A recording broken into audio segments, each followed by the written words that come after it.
దండం పెడతా నా కొడుకు రాముడు బతుకనిచ్చి తట్టులేడు ఏమనుకున్నది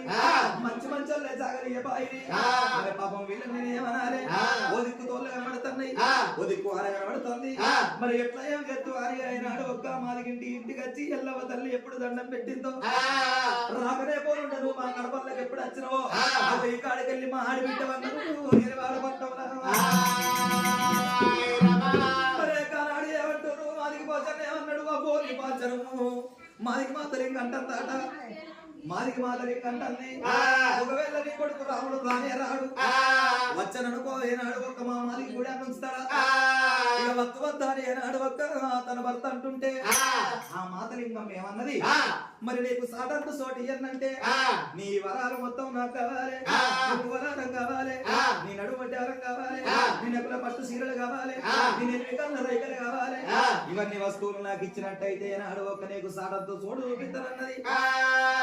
మాతలింగు నా వస్తువులు నీకు పని చేయాలి ఎల్లవ్వ శిల్కకు చెప్పినట్టు చెప్పింది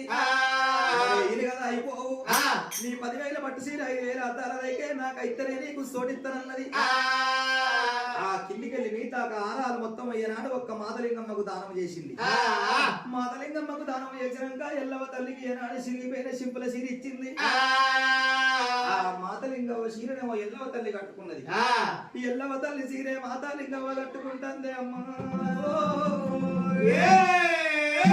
ఓ తల్లి లింగవ్వ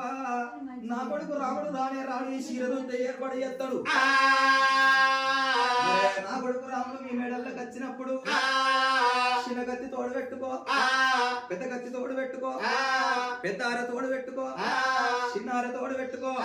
అనే సంకలున్న బిడ్డ తోడు పెట్టుకో కన్నది రేణుక ఎల్లమ్మ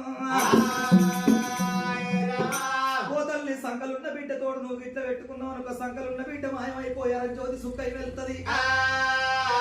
సరే మంచిదవ్వ రేణుక ఎల్లవ్వ నేను చిన్న కత్తి తోడు పెద్ద కత్తి తోడు పెట్టుకుంటే సంకలున్న బిడ్డ తోడు పెట్టుకోను అన్నది మరి నాకు సాటంతో సోడు చూపెట్టు అనగానే